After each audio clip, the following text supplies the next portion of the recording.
राम के शीश को काटने में उतना आनंद नहीं आया जितना मैंने सोचा था। ये पाप मेरा नहीं, तुम्हारा है। लो, मैंने अपना वचन पूर्ण किया, ले आया तुम्हारे राम को तुम्हारे समक्ष, उसके धड़ के बिना।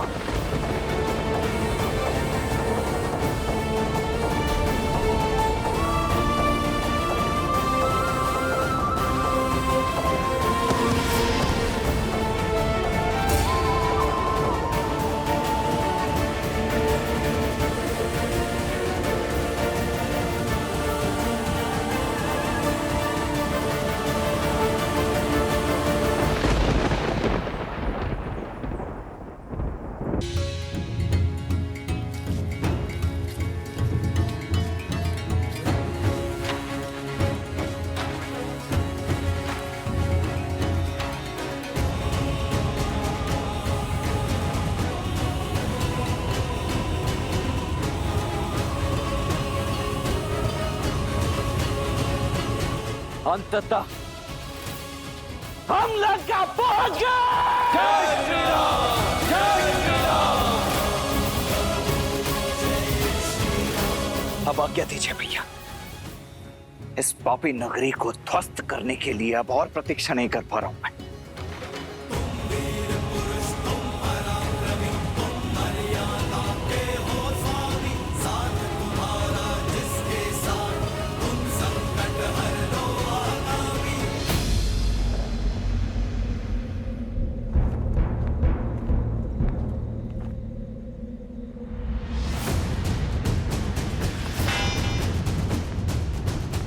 क्या हुआ?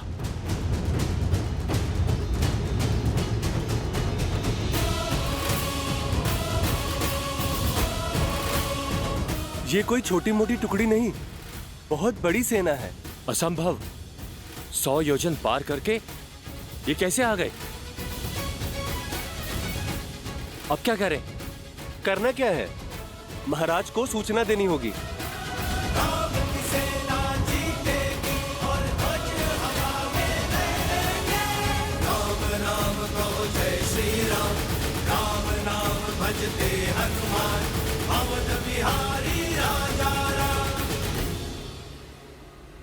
सीते में आ रहा,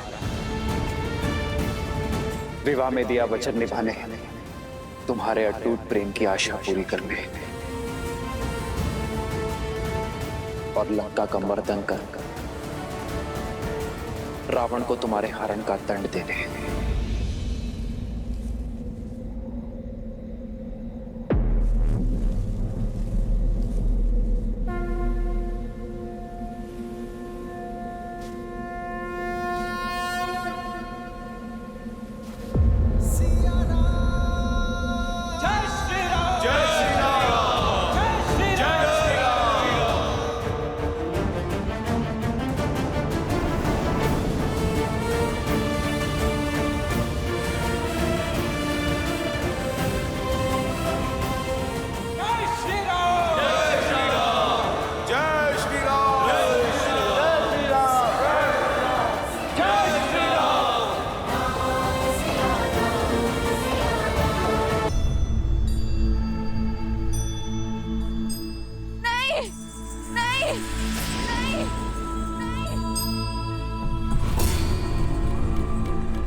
नहीं, ये नहीं हो सकता। मेरे श्रीना मुझे छोड़ के नहीं जा सकते। ये कैसे हो सकता है? जो सामने है वो सत्य क्यों नहीं लग रहा? क्यों विश्वास नहीं हो रहा कि आप नहीं रहे, कि मृत्यु ने मुझे पहले नहीं चुना? क्यों देवताओं ने मुझे संकेत नहीं दिया? क्यों महादेव ने मेरा साथ नहीं दिया? क्यों मेरा मन मानने को सच नहीं है कि आप हैं? प्रत्यक्ष को प्रमाण की आवश्यकता नहीं होती सीता, अपनी नियति स्वीकार लो। समझ सकता हूं एक मनुष्य का छोटा सा हृदय इतना बड़ा शोक संभाल नहीं सकता। परंतु क्या करें, सत्य से मुक्त मोड़ नहीं सकते। नहीं, झूठ बोल रहे हो तुम।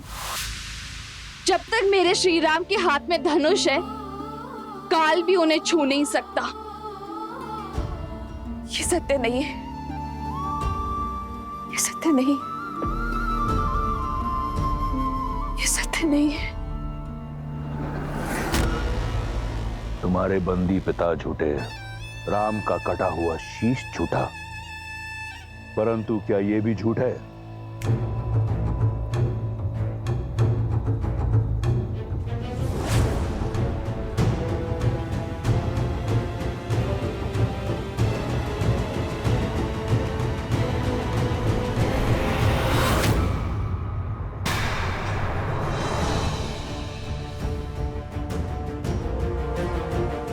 इस धनुष को तो पहचानती हो ना?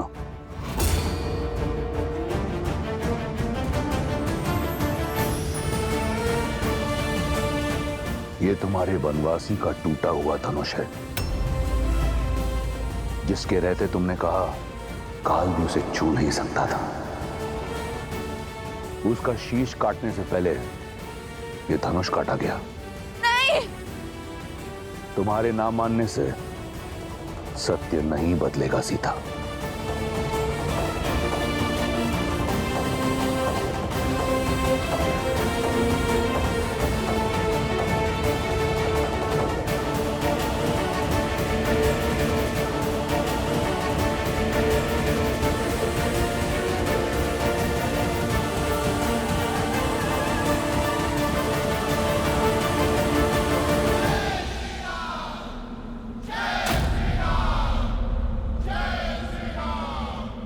असंभव! इतनी बड़ी सेना सागर पार करके आ गई।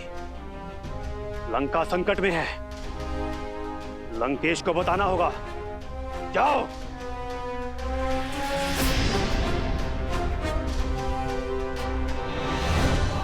सुना नहीं? शत्रु द्वार पर है। महाराज को सूचित करो। जाओ। लंकेश को यह अशुभ समाचार देने का साहस किसमें है? जिसके मुख से अनिष्ट निकला, उसका सर धड़ से अलग होना निश्चित है।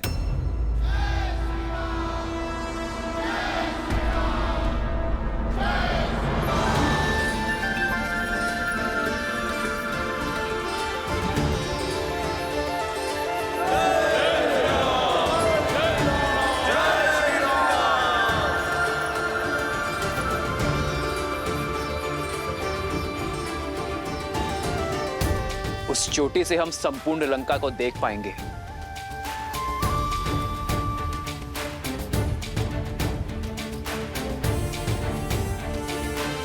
मुख्य सेनापति मेरे साथ चले। हम वही शिविर बनाना आरंभ करेंगे।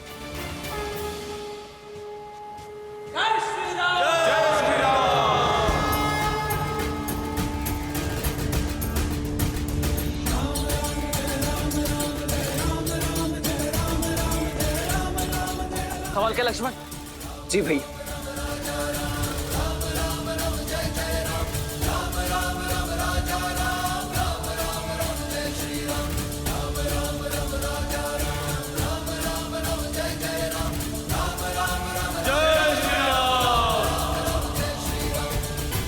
जय श्री राम! जय श्री राम! जय श्री राम! जय श्री राम!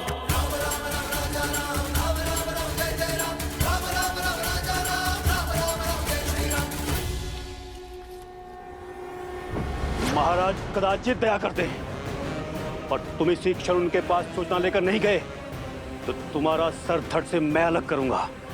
जाओ।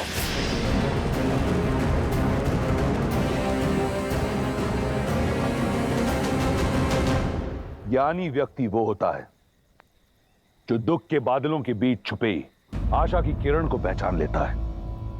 और तुम तो परम विदुषी हो। सोचो, तुम्हारे पति की मृत्यु के उपरांत तुम पतिव्रता धर्म से मुक्त हो, स्वतंत्र हो, कि तुम लंका की पटरानी बनना स्वीकारो, ऐश्वर्य और सुख का जीवन जियो। मैं वचन देता हूं, तुम्हें इस जीवन में कोई दुख भोगना नहीं पड़ेगा। स्वीकारो, हम दोनों साथ मिलकर इस संसार पर राज करेंगे। मिथिला मेरे अधीन है और अयोध्या कुछ ही क्षण में पराजित होगी। इसलिए बंद करो ये व्यर्थ का विलाप और थाम लो मेरा हाथ।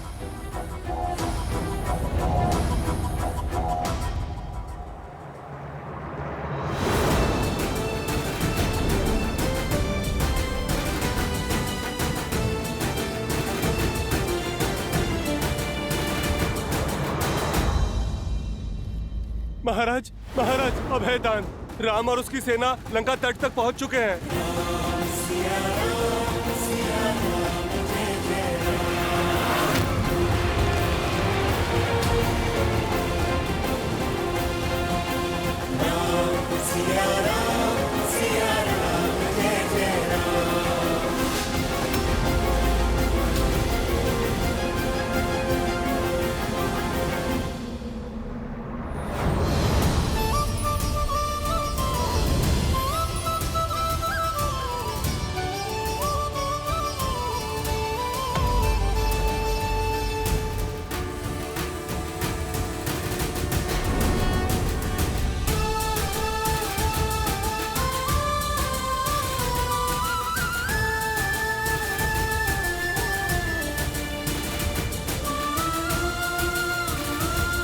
मेरी आशा का अंत नहीं हुआ है, तुम्हारी माया का अंत हुआ है रावण।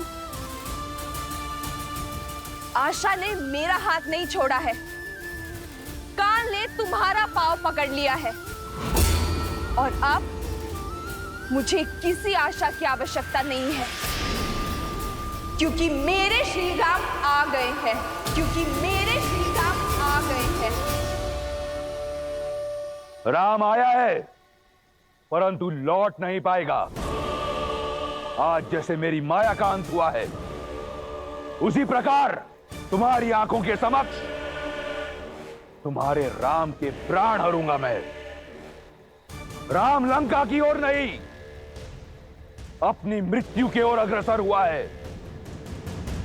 संपूर्ण संसार देखेगा, वहां राम का रक्त बहेगा और यहां तुम्हारे आंसू। और रावण अपने वचन से कभी विमुख नहीं होता।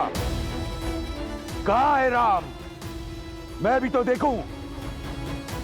एक साधारण मनुष्य कौन सी सेना लेकर आया है?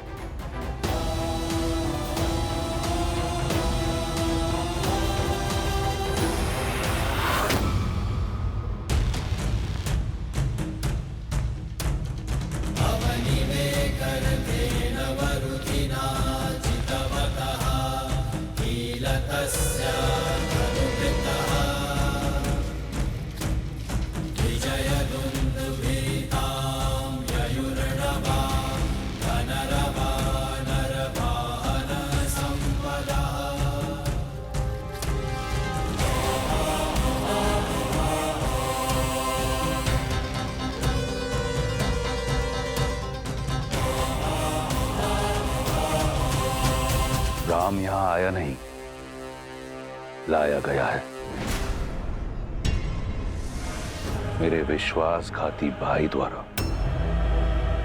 जानते हो शुक, विभीषण कहा करता था कि मैं उसके पिता समान। देखो, आज अपने पिता समान भाई को छोड़ एक अनजान सन्यासी के चरणों में पड़ा है। राम के शिविर के बारे में जानने के लिए मैंने कई गुप्तचर भेजे, परंतु लंका के बारे में जानने के लिए राम को किसी गुप्तचर की आवश्यकता नहीं। लंका का हर भेद, हर निर्बलता बताएगा वो लंका का भेदी। तुम तो राम के शिविर को जानते हो। जी महाराज। बताओ ये सब कौन है? महाराज, वो जो वल्कल वेश में जटा के साथ बलिष्ठ भुजाओं वाला गौर वरुण वीर है। वो राम का अनुज लक्ष्मण है महाराज। परिचय मांगा है, निबंध मत सुनाओ, संक्षिप्त में बताओ। जी महाराज। और वो वानरों में सबसे अलग दिखने वाला पवन पुत्र हनु। जानता हूं, उसे जानता हूं। और वो वानर राज सुग्रीव महाराज, महाबली बाली का अनुज, इस समय किष्किंधा का राजा। मूर्ख, राजपाट त्याग कर मृत्यु से आलिंगन करने चला है। और वो नल और नील है। इन दोनों ने ही ये सेतु बनाया है महाराज। और वो बाली का पुत्र अंगद। तो राम ने अपनी सेना में बालक भी जोड़ रखे हैं। और वो जामवंत महाऋष, सतयुग से जीवित चिरंजीवी देवासुर। बूढ़ा है, आगे बढ़ो। और वो हनुमान के पिता केसरी। दो बूढ़े, कुछ बालक, कुछ मूर्ख वानर सहित दो वनवासी और एक विश्वासघाती रावण के समक्ष खड़े होकर उसे परास्त करने चले आए। राम कहां है? दिखाई नहीं देता। वो वहां।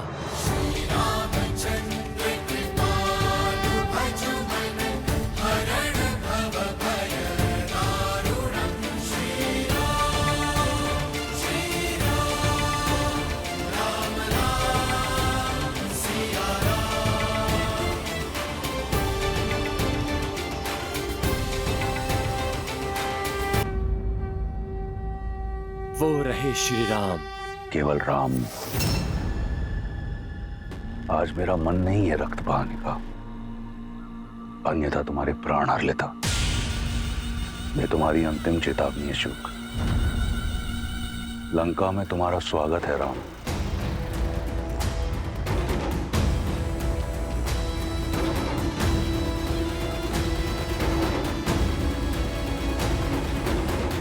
प्रभु,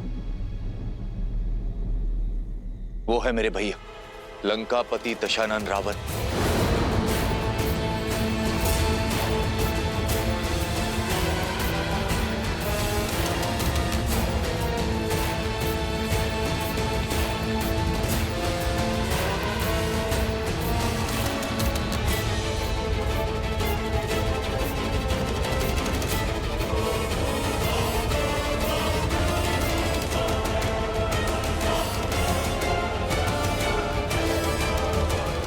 लंकेश ने कहा है कि मित्रता अपनी बराबरी के लोगों के साथ होनी चाहिए, और लंका के राजा की मित्रता को स्वीकारिए और इस वनवासी का साथ छोड़ दीजिए। तो ये है रावण। इसने मुझे प्रलोभन दिया ताकि जीवन पर वानर जाति पर कलंक लगे। इस पापी को जीने का कोई अधिकार नहीं है। मित्र रुको।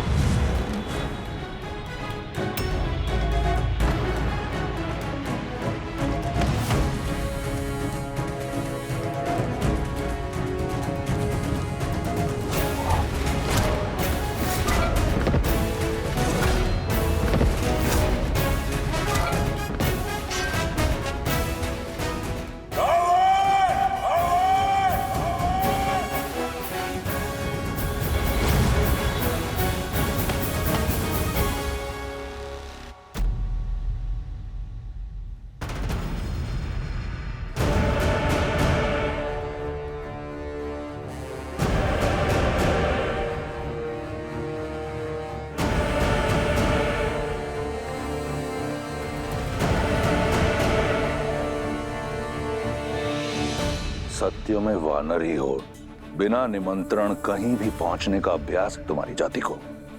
काल भी बिना निमंत्रण के ही पहुंचता है पापी।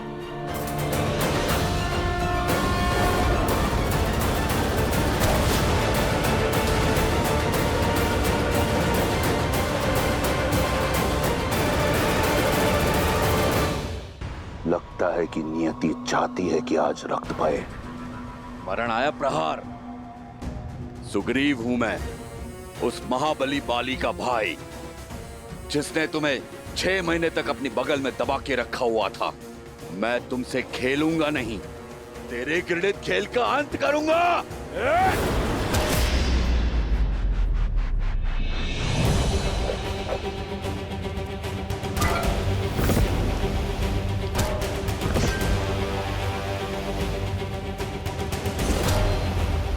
जय श्री राम।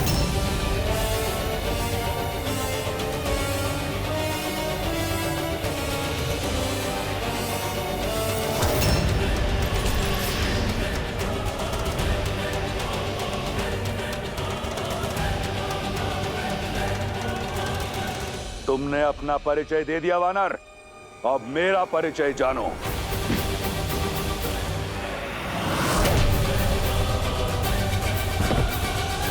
इन्हीं हाथों से कैलाश उठाया है इस दशानन ने। वीर अपना परिचय वार के बाद देता है। राक्षस हूं मैं, रक्ष राज रावण।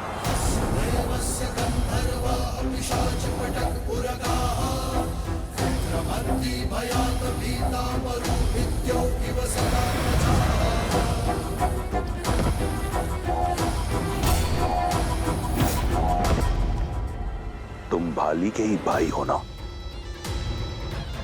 लगता नहीं है। कायर सर्वदा दूसरे के बल का उदाहरण देता है। तुम्हारा भाई बाली सच में बली था, सर्वशक्तिशाली था, और तुमने उसे एक तुच्छ वनवासी की भेंट चढ़ा दिया, वो भी छल से। कायर हो तुम। अपनी माया से देवी सीता मैया को हरने वाले के मुख से छल की बातें अच्छी नहीं लगती। एक कायर मुझे वीरता का पाठ क्या पढ़ाएगा? बाली और किष्किंधा के साथ मेरी शांति की संधि थी वानर। नए राजा होने के नाते तुम्हें उसका सम्मान रखना चाहिए था।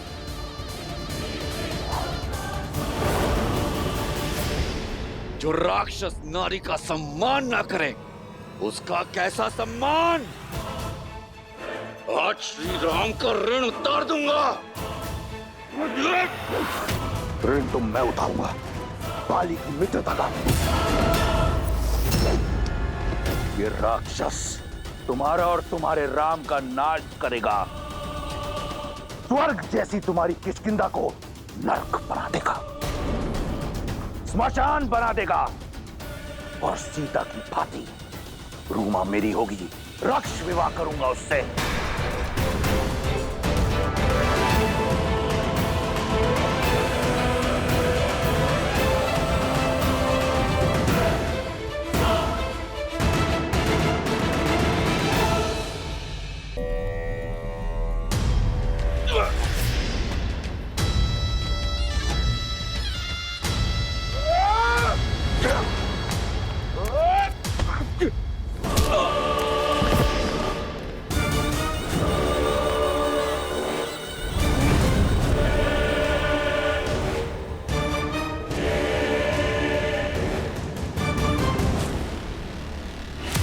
मुझ पर आक्रमण करने से पहले तुम्हें स्मरण होना चाहिए था, काल मेरा दास है। अब बताओ, मुझसे तुम्हारी रक्षा कौन करेगा? तुम्हारा धर्म, तुम्हारा सत्य, तुम्हारा राम? मित्र, मुझसे बचाने कोई नहीं आएगा। जब संकट सर पर आता है तो केवल बल बचाता है, और रावण के विरुद्ध लड़ने के लिए तुम्हारे पास कोई बल नहीं है। अपने प्राण त्यागने के लिए सज हो जाओ वानर।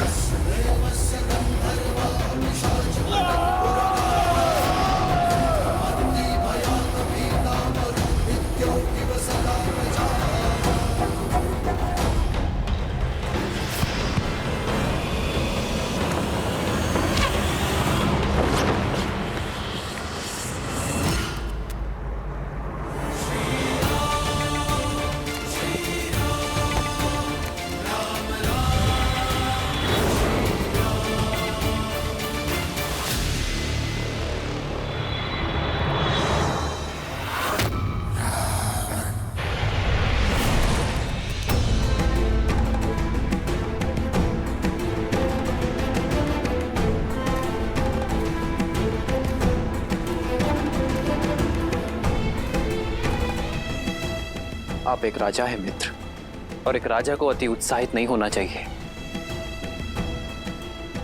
हम धर्म युद्ध के लिए आए हैं, इस प्रकार घात के लिए नहीं। आप हमारी सेना के प्रमुख सेनापति हैं। इस अति उत्साह के चलते यदि आपको कुछ हो जाता तो क्या उत्तर देता मैं वानर सेना को? क्या उत्तर देता मैं देवी रूमा को?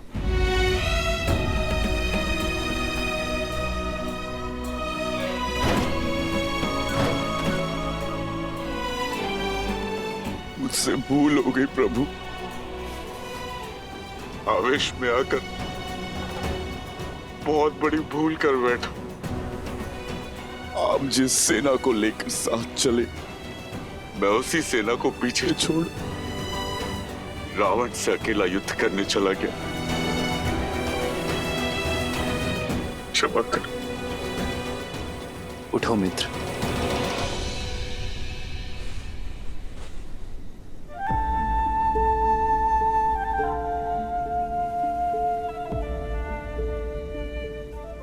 आप इस युद्ध के नायक हैं,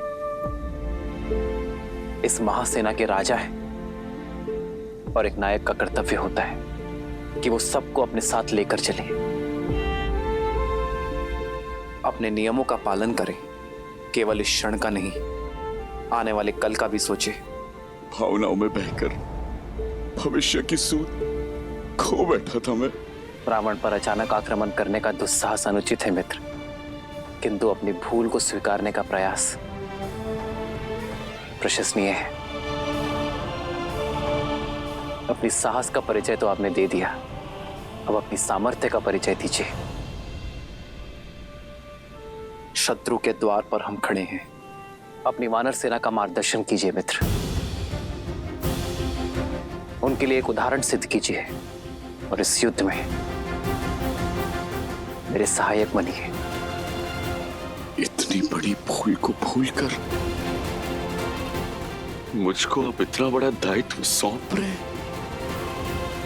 अपने भक्त को पुनः अपना सिर उठाने का अवसर दे। आप धन्य है प्रभु, आप धन्य।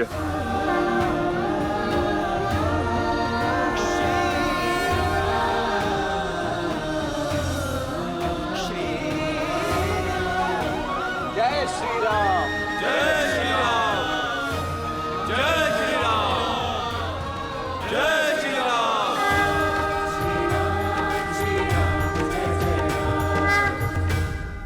मुकुट का स्थान राजा के शीश पर होता है। शुक महाराज, किष्किंधा के राजा को उसका मुकुट लौटा दो। कोई संदेश महाराज?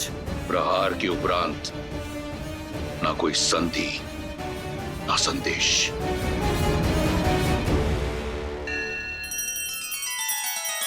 श्री रामचंद्र कृपालु भजुमन हरण भव भय दारुणम नव कंज लोचन कंज मुख कर कंज पद कंजारुणम।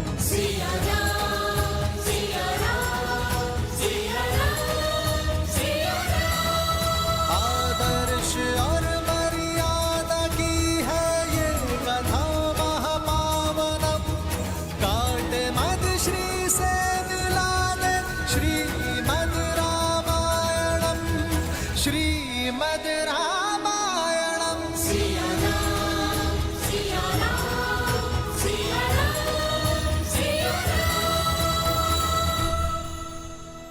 क्या?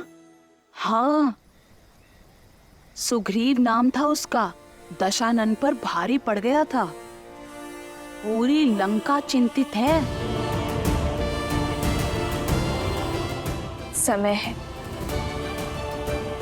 कि लंका चिंता ना करें, चिंतन करें।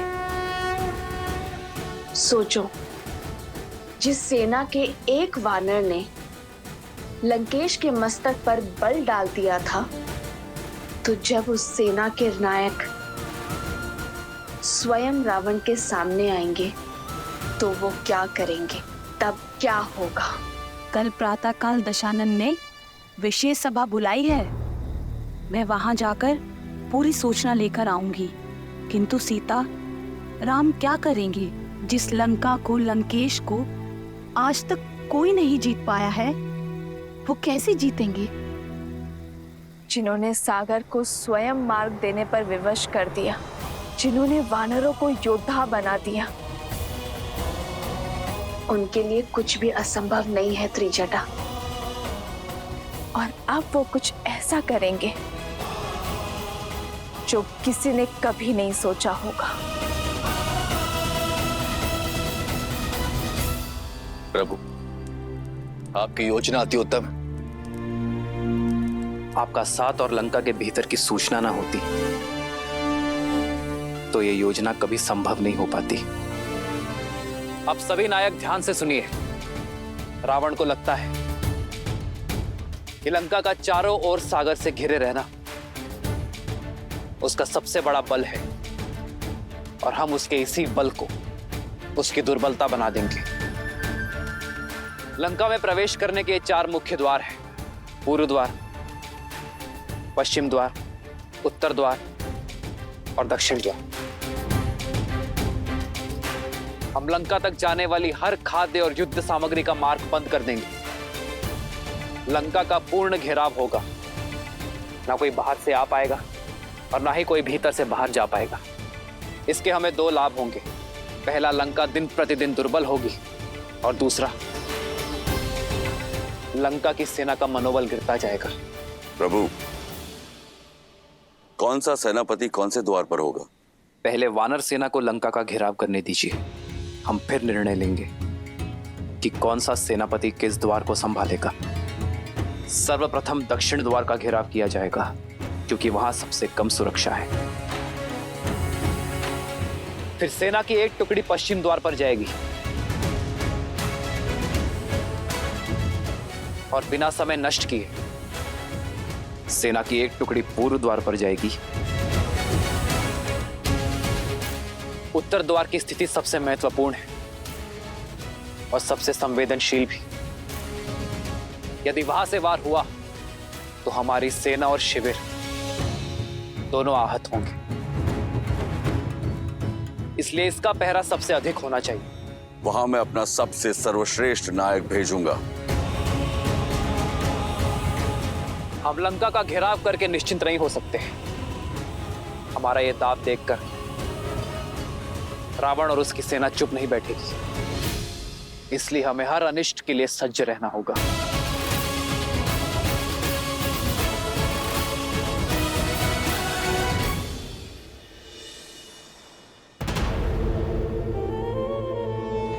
महाराज, 16 कोटि वानरों ने राज्य को चारों ओर से घेर लिया है।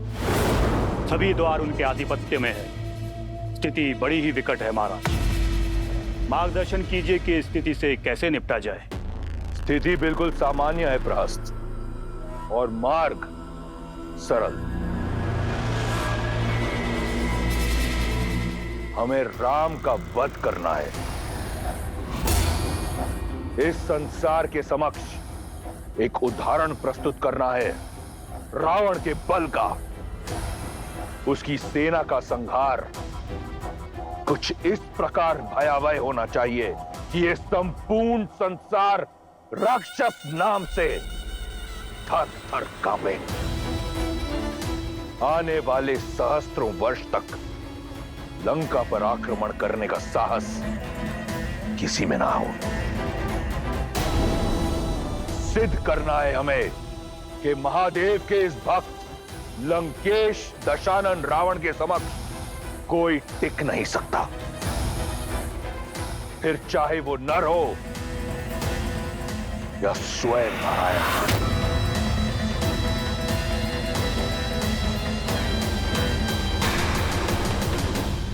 साजोपुत्र, लंका के शत्रुओं का रक्त चखने के लिए मेरी तलवार कब से लालायित है पिताश्री। तो फिर लंका के युवराज और मेरे सर्वोच्च सेनापति होने का दायित्व निभाओ। युद्ध नीति बनाओ और आगे बढ़ो। तुम्हारे हर निर्णय में मैं तुम्हारे साथ हूं। राम और उसकी वानर सेना को यह अनुमान भी नहीं होगा कि कैसी काज गिरने वाली है उन पर।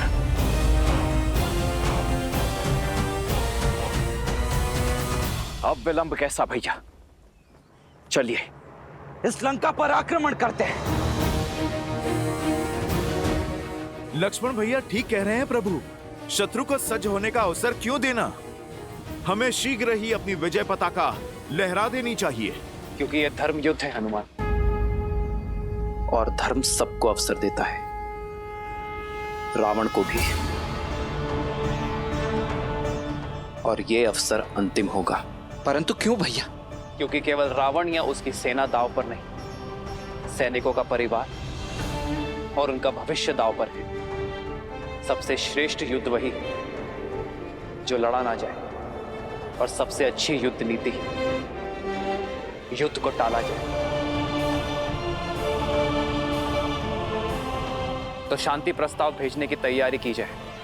रावण को यह अंतिम अवसर देना आवश्यक है। प्रभु, ये शांति प्रस्ताव लेकर कौन जाएगा? जाम्बुन जी, आप सबसे अनुभवी हैं और ज्ञानी भी। आप ही बताइए किसे भेजना उचित होगा?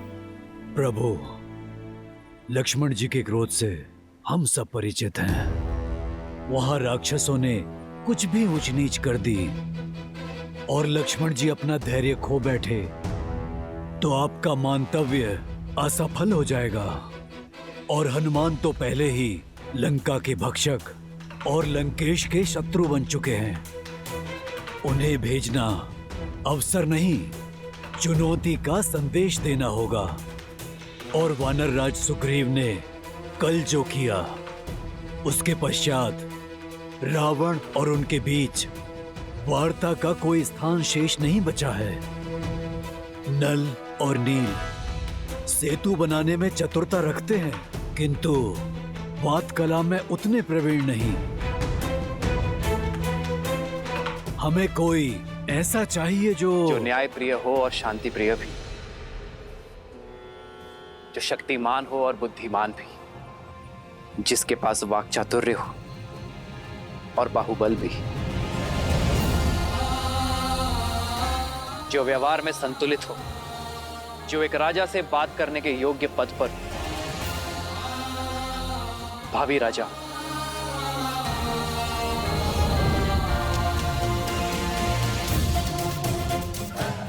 यह अत्यंत ही उत्तम चयन है भैया। शांति प्रस्ताव लेकर अंगद को ही जाना चाहिए।